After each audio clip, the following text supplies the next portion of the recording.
You know, the most underestimated psychological barrier in the digital age, especially for those over 60, is a phenomenon called interface instability trauma. So today, we're going to name it, we're going to explain it, and most importantly, we're going to give you a clear, practical plan to overcome it for good. If that quote hits home for you, I really want you to hear this.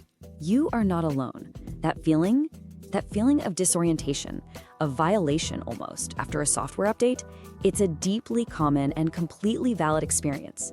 It is not a sign that you're bad with technology, it's a sign that something fundamental is being disrupted. So first things first, let's pull back the curtain on why these updates cause such deep-seated frustration. And what you're about to see is that the problem isn't your ability to learn. It's actually rooted in the design of the technology itself and, well, the biology of your own brain. And here it is. This is the official term for what so many of you have been experiencing. Let's give it the respect it deserves. Interface instability trauma. It's a genuine psychological stress response. Just by giving this feeling a name, we start to take away its power. We can start to understand it as a predictable reaction, not some kind of personal failing. Okay, so let's look at the biology behind this feeling. Your brain is a master map maker. As you use your phone, you're constantly building a mental map of its layout. And this creates powerful muscle memory, so you can find things without even thinking about it. Well, an update comes along and just tears up that map. And when your brain perceives this sudden change in a tool it trusts, it triggers a genuine cortisol spike. That's the body's stress hormone. That anxiety you feel, it's a real biological response. And that biological stress, well, it leads directly to this perception. After you spent weeks, maybe even months, finally mastering your device, that little notification for an update doesn't feel like an improvement. It feels like a threat to your competence, to your time, and to your digital peace of mind. It honestly feels like you're being asked to press a self-destruct button on all the confidence you've worked so hard to build. But look, this isn't just happening inside your head. There are really powerful external forces that create this problem. It's really a fundamental conflict between what you need from your device and what the developers are trying to achieve. And it's so important to remember this. Your smartphone is not a toy. It's a high-stakes, essential life management tool. I mean, it's your lifeline to your family, it's your bank, it's your doctor. So stability isn't a preference, it's an absolute necessity. To manage these critical parts of your life, you need something called tech efficacy. That's just the quiet confidence that you can make this tool work reliably every single time. And unpredictable changes, they directly attack at confidence. This wearing away of your confidence leads to a state that we call digital fragility. It's that constant, low-level anxiety that one wrong tap, especially after an update has jumbled everything around, could lead to a disaster. You know, deleting precious photos, making a payment by mistake, or locking yourself out of an important account. This fear is completely rational, and it's exactly what causes so many to suffer from update paralysis. This really illustrates the core conflict perfectly. See, your goal is stability and predictability. You need a tool that works the same way every single time, like a good hammer. But a developer's goal? It's novelty and engagement, to keep things fresh and stay competitive. You value mastery, they value change. It's not some kind of conspiracy, it's just a fundamental misalignment of goals. So let's be absolutely clear about something. You are not behind the times. You are not resistant to change. You are a rational person who's caught in a really difficult position. You know you need the security that updates provide, but you also desperately need a predictable tool to manage your life. The frustration you feel is the most logical response to this paradox. Okay, so now that we've named the problem and we understand the conflict, let's get to the most important part, shifting from this feeling of fragility to a feeling of fortification. This is where you start to take back control. The entire solution really hinges on this one powerful idea. We are moving away from fear and avoidance. We're done with that. Instead, we're going to adopt a new approach, protocol-based resilience. And a protocol is really just a clear set of steps you follow every single time. It removes all the emotion and uncertainty and replaces it with calm, predictable action. Now, to make this shift, we have to face a hard truth. Avoiding updates just because they're annoying is a serious risk. And this metaphor is perfect. An outdated phone really is like living in a house with a broken lock. It leaves you exposed to hackers, to scammers, to identity thieves who are specifically looking for outdated software to exploit.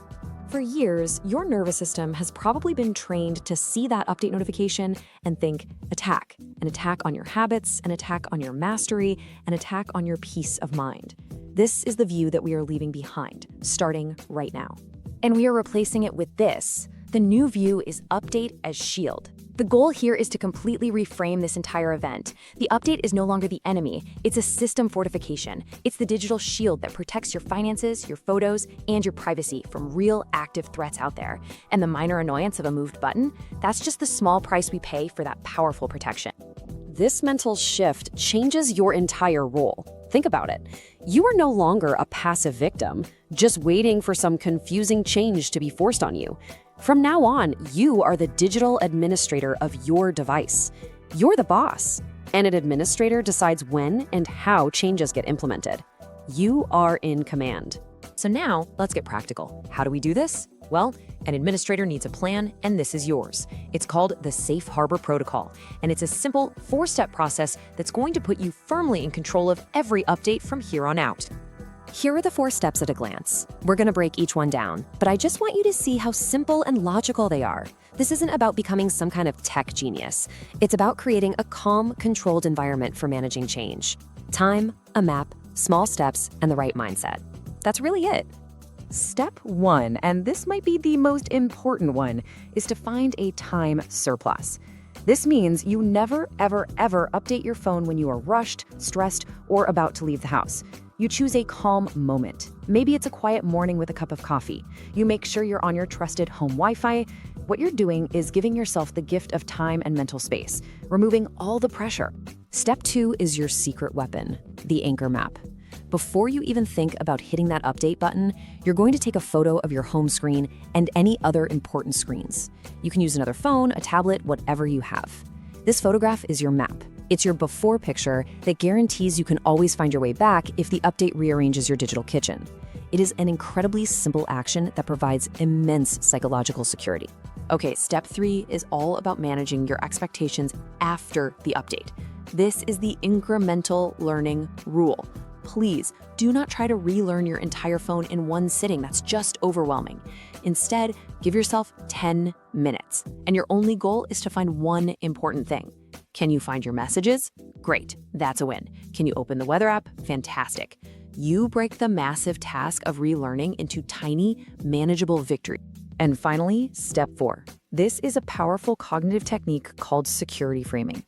After the update, when you inevitably feel that flash of annoyance because a button has moved, I want you to consciously interrupt that thought. I want you to say this sentence, even out loud, to yourself. This update is my shield against fraud. You are actively rewiring your emotional response from frustration to a feeling of safety and empowerment. You know, adopting this protocol isn't just about learning a new tech skill. It's about connecting to a strength you've been honing your entire life, the wisdom of adaptability. I really want you to let this idea sink in.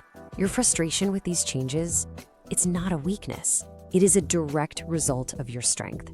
You've spent decades mastering your world, creating efficient systems for everything you do. Your brain values stability because stability is efficient. That resistance you feel, it's a byproduct of your own competence. And here's the good news from science. Decades of research into something called neuroplasticity show that your brain's ability to learn and adapt, it doesn't just disappear with age. It is absolutely 100% capable of remapping and learning a new phone interface. It just requires a little more intentionality, a little more patience than it might have before.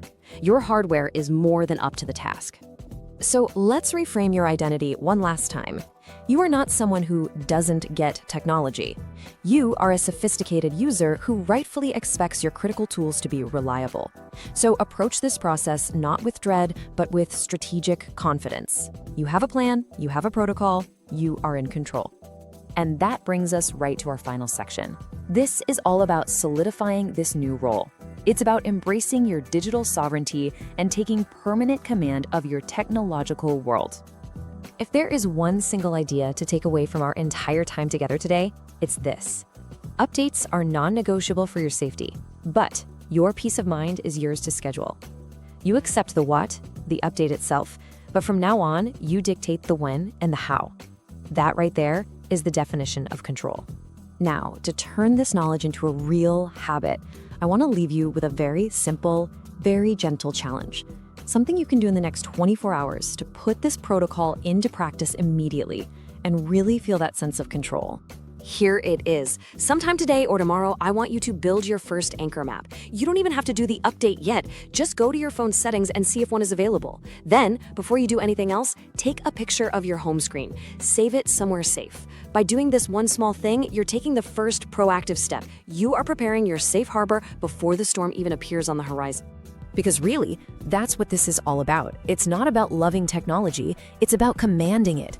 It's about using it as a tool to protect yourself and to stay connected to the people and the services that you love. So command the technology, maintain your security, and keep your world open.